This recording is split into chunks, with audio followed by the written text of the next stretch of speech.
Nós gostaríamos de, nesse momento, convidarmos os nossos companheiros, companheiras, a participarem da nossa reflexão de hoje. Acredito já estarmos no nosso horário. Para minha alegria, eu estou vendo aí companheiras que eu estou com muita saudade. Minha companheira Leila chegando aí, a Lília, não é? Que me dão assim muita alegria de estarmos, apesar de distantes, conseguirmos nos unir neste momento, numa busca para muitas companheiras que juntas estamos há anos procurando conhecer um pouco mais da doutrina espírita, um pouco mais do Evangelho de Jesus. A nossa proposta das segundas-feiras é fazermos um estudo das parábolas de Jesus. E hoje, a nossa proposta é estudarmos a parábola do trigo e do joio. Ou, alguns estudiosos preferiram dar o título de O Joio entre o Trigo, o que eu achei muito interessante também. Nós vamos começando a perceber serem as parábolas simbólicas que nos permitem fazer uma verdadeira viagem com Jesus. Viagem ao nosso mundo íntimo, à nossa essência divina, essência que todos nós somos, prestando atenção que não estamos dizendo que é uma essência que todos nós temos. Nós somos esta essência divina, somos espíritos, filhos de Deus. É esta essência que tem a filiação divina. Então, se somos essa essência, temos de alguma forma uma permissão, como aprendizes, para buscarmos no contexto de cada parábola e de perguntar a nós mesmos o que esses símbolos dizem para nós mesmos. O que esses símbolos representam na nossa vida diária? Qual é a nossa vivência que nos liga a estes símbolos das mais variadas parábolas? É necessário nós buscarmos entender essa necessidade de, como aprendizes, buscarmos em nós, em cada um de nós, e efetuarmos com Jesus esta viagem. A reflexão da parábola de hoje nós encontramos no Evangelho de Mateus, lá no capítulo 13, versículos 24 a 30. E como todos os demais ensinos de Jesus, este também tem uma destinação direta, apesar da simbologia, que vai nos trazer reflexões profundas. E hoje, naturalmente, eu acho que a grande maioria já percebeu que o semeador é Jesus, não é? Que o terreno é nós, humanidade, e que as sementes são, né, o Evangelho de Jesus. Esta parábola nos fala da seguinte maneira, que está lá em Mateus. Desmarcamos aqui, agora estamos aqui procurando para lá e para cá. Vamos ler o que essa parábola nos traz.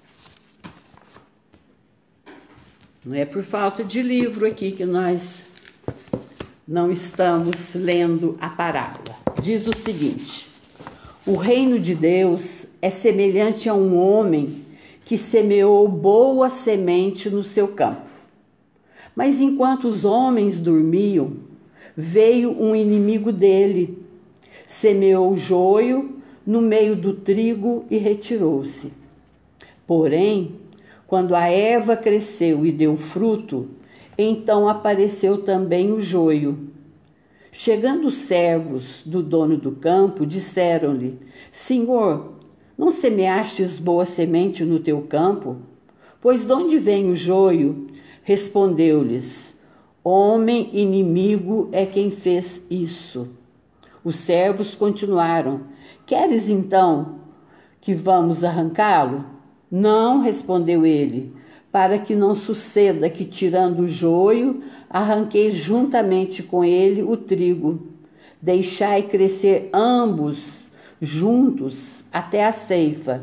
E no tempo da ceifa, direi aos ceifeiros: ajuntai primeiro o joio, atai-o em feixes para os queimar, mas recolhei o trigo no meu celeiro.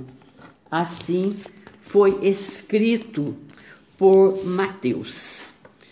Então vimos que esta semente é o Evangelho de Jesus, são sementes do bem que, lançadas sobre nós, humanidade, deveriam produzir bons frutos, deveriam levar nós, humanidade, ao caminho do bem. Entretanto, nesta parábola, nós vamos buscar compreender acerca de como devemos nos comportar em relação aos sentimentos negativos, os nossos sentimentos negativos e os dos outros, daqueles com os quais nós convivemos. É uma constante na nossa caminhada na busca do aperfeiçoamento. E quando a gente fala em como nos comportarmos em relação ao mal que ainda existe em nós, ao mal que ainda existe na humanidade, representada por sentimentos negativos, nós vamos lembrar imediatamente a constância desses embates entre o bem e o mal, entre o joio e o trigo, entre a luz e a sombra, em nós, no nosso processo de aprendizado, nesse planeta em que, pela sua categoria de mundo de provas e expiações, ainda permite que o mal tenha tanta força, que o mal ainda caminhe tão livremente entre nós, humanidade. É um conflito que às vezes não é tão somente do bem e do mal aqui na Terra, mas agora, neste momento, sobretudo, é um conflito entre o conhecimento e a ignorância. Muitas pessoas questionam, na maioria não espíritas, por que Deus permite que o mal seja tão forte, que os inimigos, consigam se intrometer na nossa vida, E nós paramos para pensar: mas é Deus que permite? Deus não permitiria essa força do mal. Deus criou o bem. Deus nos criou para sermos bons. Entretanto, somos regidos por leis divinas. Leis estas que nos permitem colher o fruto do nosso plantio. É a lei de causa e efeito. Nós escolhemos, somos livres para escolher. Entretanto, quando a dor, o inimigo, a colheita errada chegam até nós, não foi porque Deus permitiu, foi porque nós permitimos com as nossas atitudes e as nossas escolhas. Porque nós temos visto no estudo das parábolas, inclusive da semana passada, do filho pródigo, quando o filho pediu a sua parte da herança, o pai silenciou. Ele não brigou, ele não esbravejou, ele não ameaçou, ele simplesmente entregou a parte que cabia àquele filho que iria se distanciar do seu lar. E hoje nós vamos ver este mesmo pai que calmamente diz aos seus trabalhadores que esperem, que aguardem o momento certo. Ou seja, nas demais que nós vamos também ver, nós vamos ver que o Pai, o Criador das leis, nos permite usarmos do nosso livre-arbítrio. O nosso livre-arbítrio é soberano perante as leis divinas. Somos nós que vamos escolher o quando, o onde, em qual situação nós vamos firmar as nossas escolhas. Se Deus não permite o mal, por que que Ele nos deu o livre-arbítrio? Sabendo das possibilidades de errarmos. É porque é através do erro, é através da experienciação nas situações do dia a dia, é que nós vamos tirando as lições necessárias para o nosso processo evolutivo. E, sobretudo, existe um outro ponto desse pai. Ele tem a certeza que esta dualidade ainda existente em nós, ela é transitória. Cada vez menos, através do aprendizado, nós vamos escolhendo em menor quantidade os caminhos errados. O Pai sabe que nos liberando para um aprendizado mais amplo, Ele sabe que o bem, que a luz haverão de se firmar em nós, não por um toque de mágica, não porque Deus quer assim ou assado, mas porque nós haveremos de compreender a importância do bem, a importância do amor na nossa vida. Porque, na verdade, Deus tem a certeza que o mal não tem existência própria. O mal é tão somente a ausência do bem. À medida que nós formos trabalhando sentimentos melhores em nós, consequentemente, nós vamos deixando de nos envolver com as sombras do orgulho, do egoísmo. E nós temos visto na atualidade algo muito interessante. Parece que nós estamos cansados de tanta coisa errada. Nós estamos cansados de sofrer.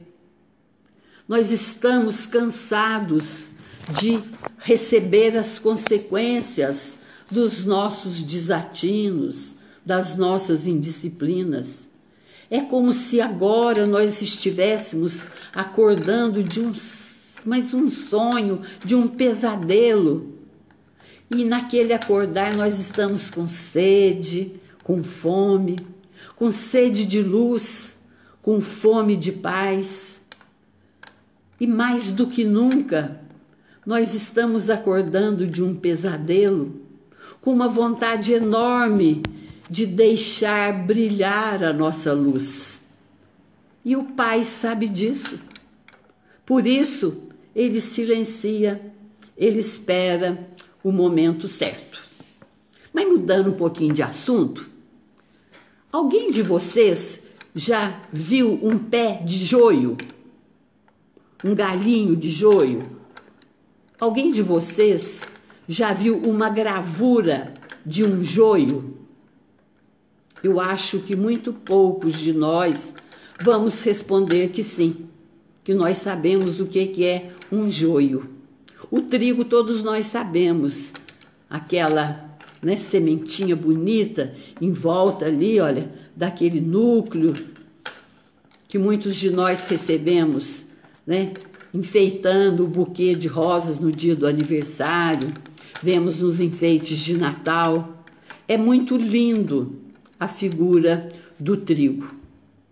Mas por que será que Jesus usou desta gramínea? É uma gramínea, tanto o trigo quanto o joio, para nos ensinar assuntos tão transcendentes, assuntos de reflexões tão profundas. E nós encontramos o seguinte, que o trigo e o joio, por serem plantas gramíneas semelhantes, se nós olharmos a gravura de um trigo e de um joio, nós vamos ver à primeira vista a semelhança entre ambos. Na verdade, na aparência, elas se confundem facilmente. E é difícil nós encontrarmos meios de separação, de buscarmos uma diferença de qualidade entre ambas numa gravura, ou mesmo, pessoalmente, ali na plantinha.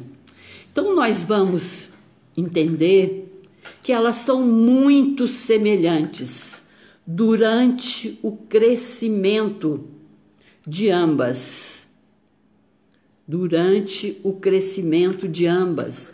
Por isto, o semeador disse, não vamos arrancar este joio, porque com certeza iremos também prejudicar a colheita do trigo, vendo a possibilidade dos ceifeiros se enganarem na hora da colheita. Entretanto, nós vamos perceber na fala do semeador que esta diferença poderá ser comprovada depois da frutificação da semente, certo?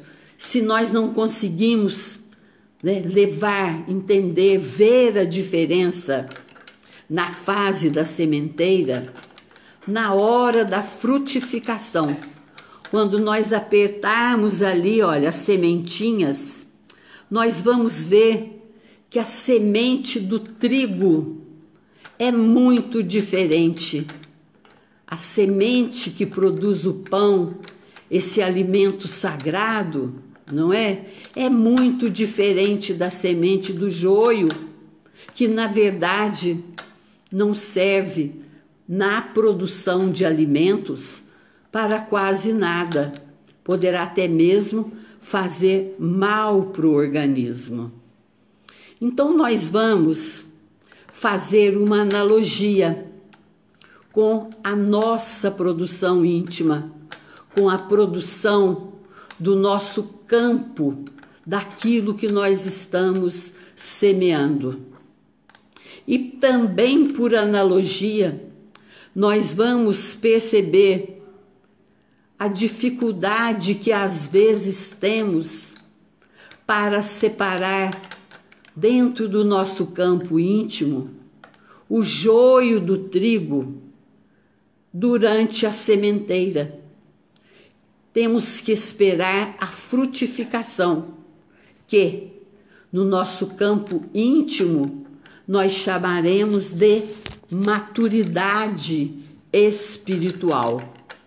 Ou seja, para que a gente consiga extirpar o joio, os maus sentimentos, o mal do nosso campo íntimo, é necessário que a gente deixe fortalecer o trigo, porque é através da força do bem é que nós teremos sustentação, é que nós teremos base para extirparmos o mal que ainda possa existir em nós. Voltando no Evangelho, então, vamos lembrar a palavra do Cristo. Conhecemos a árvore pelos frutos que ela produz. Também assim é com o joio e o trigo. É nos frutos que eles haverão de produzir é que nós começaremos a nossa busca, a nossa luta para extirparmos os equívocos, as indiferenças, os erros do nosso mundo íntimo.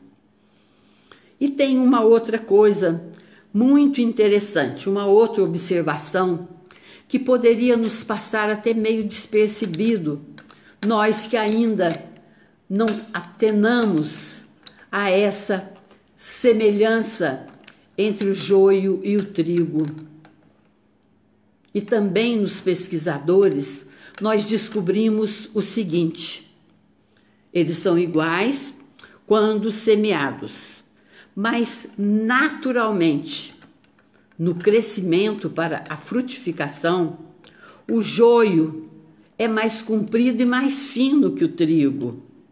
E ele acaba por se destacar. Se nós olharmos aquela plantação misturada ali, nós veremos que o joio é um pouco mais alto, o que então facilita a colheita, facilita para que ele seja arrancado primeiro. Olha que interessante, não é? Quando o semeador diz: colhei primeiro o joio, atai-o e jogai-o no fogo. Que fogo é este? É o fogo da reencarnação.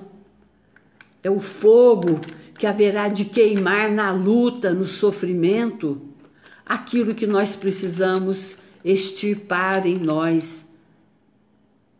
Então ainda tem essa pequena diferença que de alguma forma nos mostra que a providência divina sempre busca meios para nos ajudar, para nos fortalecer no plantio do bem e no extermínio do mal em nós.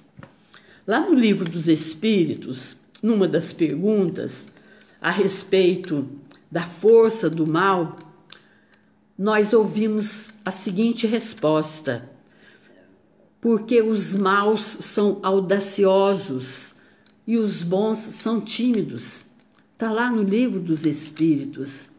E nós podemos comprovar isto hoje, agora, ao ligarmos a televisão, ao abrirmos uma revista ou um jornal e olharmos, né, as suas manchetes, e nós vamos ver que realmente o mal ainda tem uma força muito grande aqui na Terra, não é? Os maus ainda são audaciosos, fazem coisas que nós falamos, gente, até Deus duvida. Às vezes a gente vê, né, uns golpes novos que a internet nos mostra, a gente fica falando, meu Deus, que ideia mais mirabolante, como que a pessoa conseguiu? E nós vamos vendo essa audácia dos maus e, infelizmente, a timidez dos bons. E esses audaciosos, chamados na nossa parábola de inimigos, aqueles que vêm à noite, os nossos adversários, onde eles estão? Que colheita é esta? Eles se situam onde?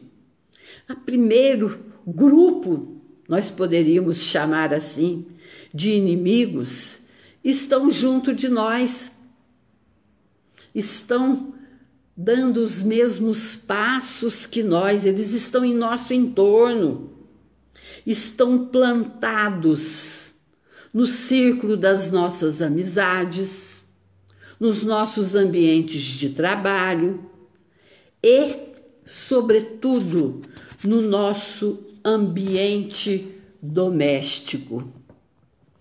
Quem duvida isto?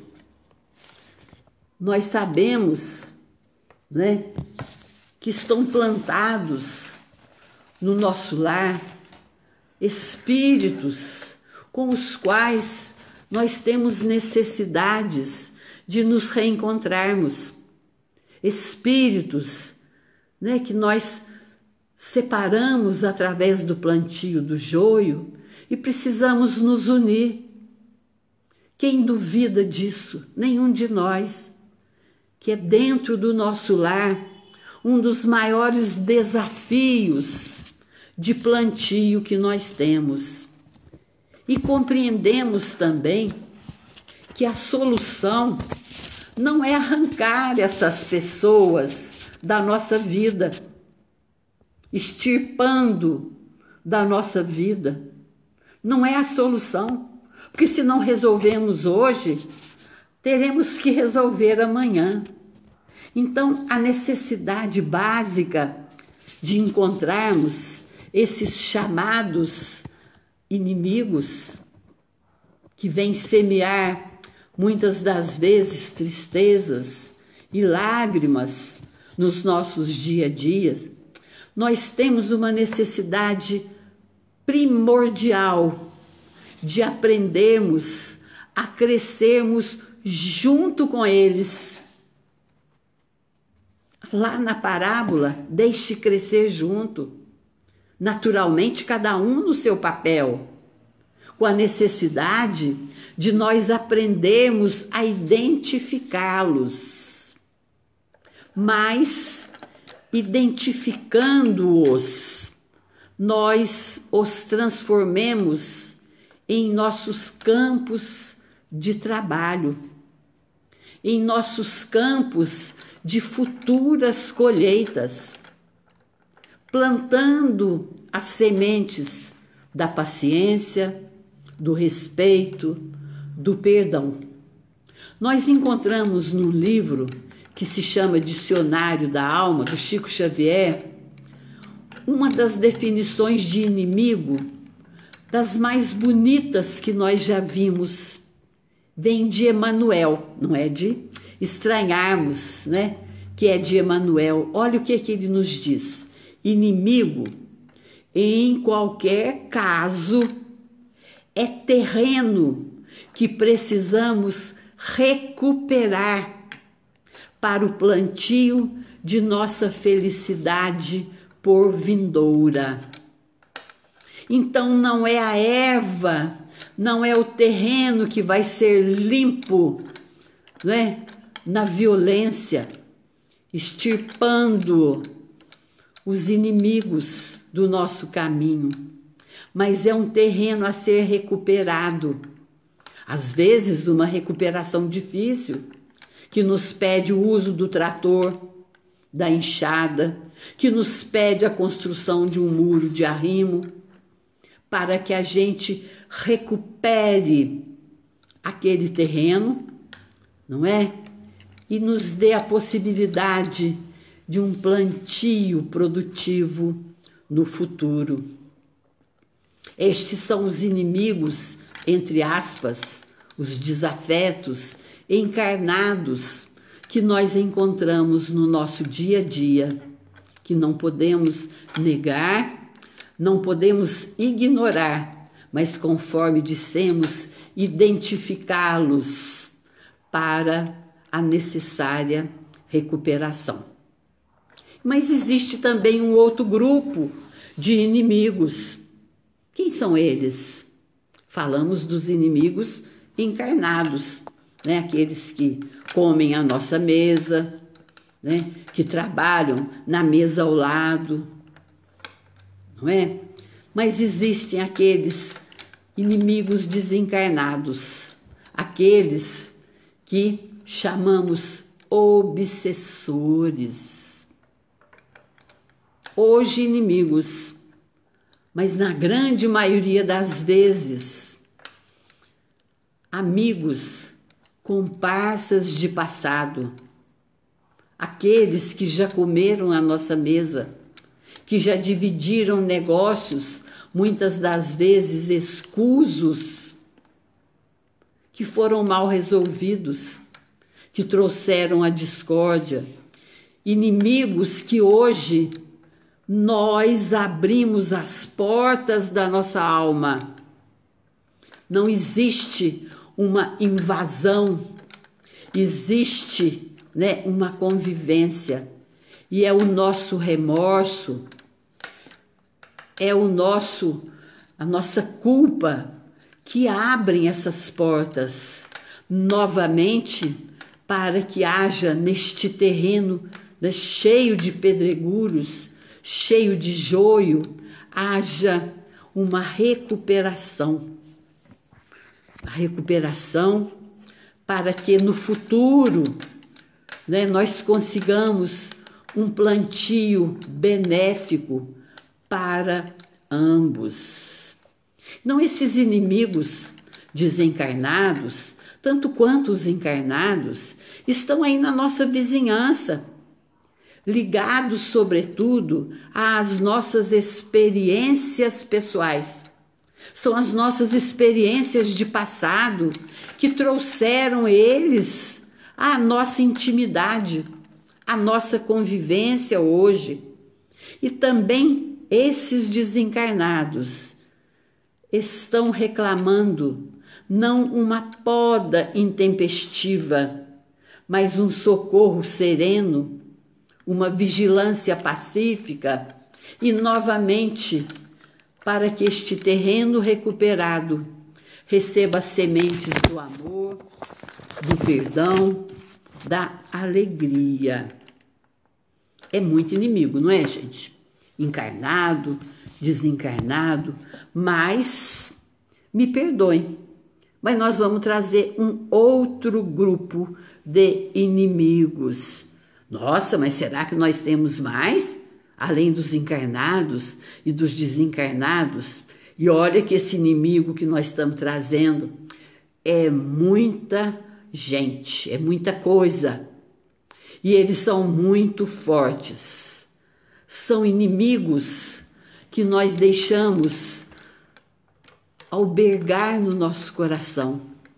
Nós permitimos com os nossos atos, com os nossos sentimentos e pensamentos, que eles criassem raízes em nós. Que inimigos são esses? São aqueles que estão ali, ó, dentro do nosso coração, na nossa alma, na nossa consciência. É a ignorância, o orgulho, o egoísmo, esse inimigo que se chama egoísmo, o ódio, o desalento, a vaidade, a invigilância, a negligência. Nós vamos parar por aqui, mas a lista é grande. E nós vamos perceber, pela nossa luta diária, que esses inimigos são muito mais fortes do que aqueles encarnados e desencarnados que nós citamos. Lembramos mesmo que quando Jesus disse: eu não vim trazer a paz, mas a espada, e a gente se assustou, Essa espada que ele estava trazendo era para que nós combatêssemos não os inimigos de fora, esses são conquistados de outra maneira, mas que nós combatêssemos os inimigos que estão albergados, enraizados dentro de cada um de nós. E nós vamos ver que é uma guerra mesmo. Como é difícil nós tentarmos sufocar as nossas falhas, os nossos pensamentos e sentimentos negativos. Como estes sentimentos, tentam no dia a dia sufocar as nossas qualidades divinas, as nossas poucas conquistas, essas qualidades que são inatas em nós, essa essência divina de bondade que está ali latente em nós, mas que estes inimigos enraizados combatem, sufocam, afogam de todas as maneiras possíveis. Esse joio interior tenta de toda forma sufocar o trigo divino, latente, pulsando ali em nós como selo, aquele sobrenome do Pai que nos criou. Então, nessa dualidade íntima, nessa luta, nessa batalha, né, com essa espada da fé, da perseverança, da vontade, nessa espada que às vezes o peso nos faz tropeçar e cair, mas que nós levantamos e seguindo em frente, nos traz o alerta de trabalharmos em nós algo que irá nos ajudar nesta batalha. O que é? É a vigilância. Porque quando nos fala, né, que plantado ali, olha, os trabalhadores foram descansar, foram dormir, segundo o relato, há um alerta. Até dormindo nós temos que ter vigilância, porque nós sabemos da nossa atividade noturna durante o nosso sono. Então a vigilância é muito importante nessa luta íntima, nessa batalha íntima que nós travamos entre o nosso passado e o nosso futuro. Então essa vigilância tem que ser uma vigilância operosa, não é aquela que olha de longe, analisa de longe e fica ali aguardando os acontecimentos. É uma vigilância operosa que haverá de contar com um recurso importantíssimo, que é o recurso da prece. Isso tudo, gente, numa ação cotidiana, diária. Nós não temos que nos descuidarmos, porque, na verdade, o chamamento para o desvio é muito grande aqui na Terra. Eu nunca vi tanta festa, agora não, né? Mas até então, tanto acontecimento, tanto churrasco, tanto show, era tanta coisa que tentava nos desviar. Então a vigilância cotidiana pelo bem, pelo trabalho no bem, é algo que nós teremos que cuidar sempre, sempre. Porque se nós nos distrairmos, nós nos deixaremos a nós mesmos, à mercê das nossas próprias imperfeições, sucumbindo, não raro, ao assédio das forças do mal. Quantas vezes nós vamos facinho, facinho, desviando do nosso caminho, não é? Por quê, gente? Porque o caminho, a porta larga, é cheia de luz, de chamamento, é cheio de oba-oba. E o mal está sempre pronto, na nossa espera. Ele espera, conforme diz a parábola, que dormindo os homens, eles venham para semear o joio. Não tem hora marcada, vem subitamente, justamente quando estamos desatentos, invigilantes, dormindo, como diz a parábola, gerando, na grande maioria das vezes, acontecimentos e resultados, produção funesta na hora da colheita. E falamos em colheita. E vamos mais para frente, chegando na nossa parábola, na hora da ceifa. Não é? Aquela em que o semeador, né, fala, deixa crescer, que na hora da ceifa eu ordenarei aos ceifadores que separem o joio do trigo, que lance o joio no fogo e guarde o trigo nos meus celeiros. Na verdade, a ceifa, a colheita, expressa sempre o momento final de qualquer produção agrícola. Não é? Existe o preparo do solo, a semente, o cultivo, a frutificação e a ceifa. Não é? É o momento em que cada agricultor irá colher aquilo que ele cultivou. Não é? A hora da ceifa, quando então nós seremos gratificados, quando os nossos frutos positivos superarem os valores menos felizes que a nossa invigilância permitiu que crescessem no transcurso da nossa experiência. Olha que importante, olha a palavra do semeador. Os ceifeiros virão, a colheita virá, está pronta para ser colhida. Mas muitas pessoas poderiam questionar se essa ceifa poderia também ter um outro significado. Aquela falada separação do joio do trigo, a separação das cabras e dos bodes. Haveria mesmo este momento, este tal juízo final, entre aspas? Nós estamos falando mais do que nunca numa tal de transição planetária. Seria a ceifa este momento de transição planetária? Seria este momento em que nós estamos ouvindo falar, repetir em palestras, em livros, que essa humanidade materialista será substituída por outra mais espiritualizada? Tem lógica, não é?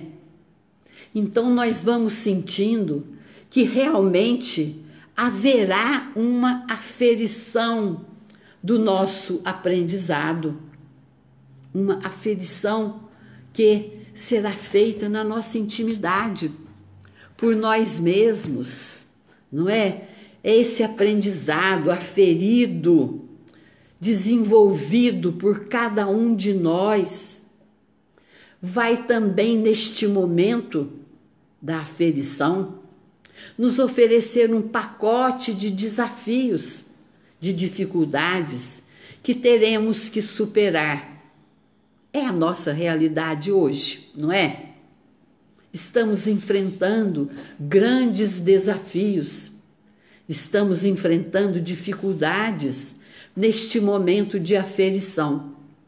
Infelizmente, apesar das dificuldades e dos desafios, nós estamos tristemente percebendo que uma pequenina parte está tornando realidade de aferição neste momento, pesando, analisando as suas atitudes, voltando para dentro de si mesmas, mas é o nosso momento.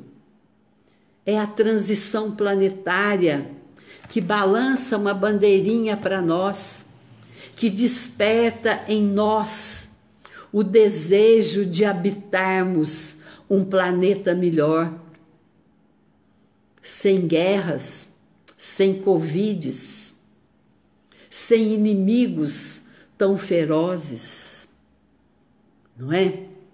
Vamos refletir a respeito e entendermos que os ensinos de Jesus, há 2000 anos, com simbolismos que pudessem ajudar nós, humanidade daquela época, hoje são realidades, são símbolos que nós conseguimos decodificar. Então é este momento quando o semeador fala para jogarmos o joio no fogo e juntar o trigo no seu celeiro.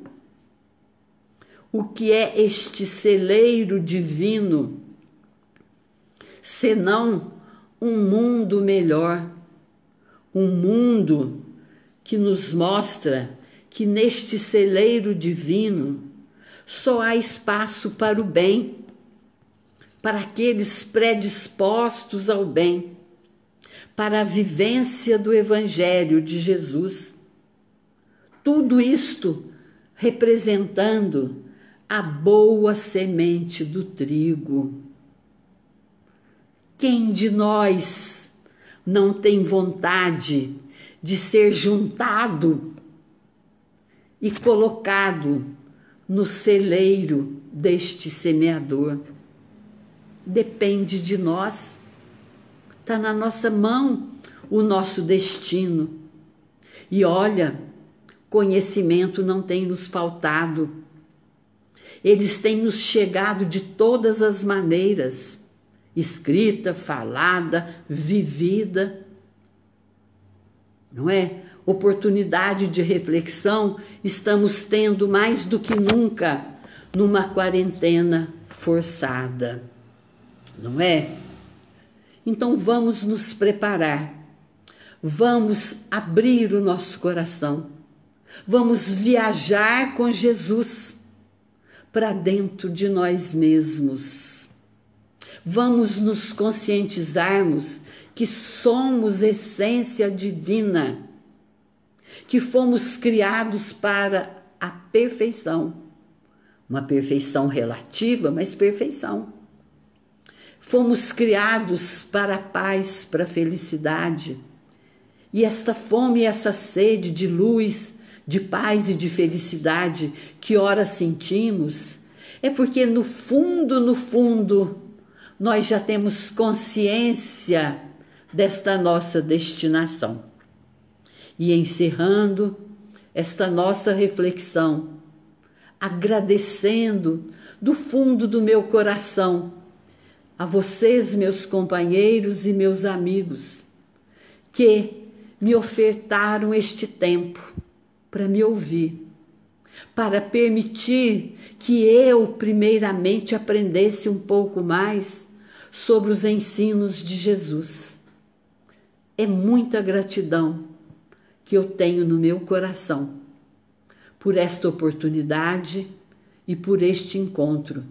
E finalizando, neste momento em que a nossa prece é tão somente uma prece de gratidão e de louvor por estarmos vivos neste momento, pelo dom da vida e por estarmos na busca, por estarmos entendendo que podemos corrigir o solo da nossa alma, que podemos nos permitir fazer brotar todas essas sementes do bem que são lançadas neste solo.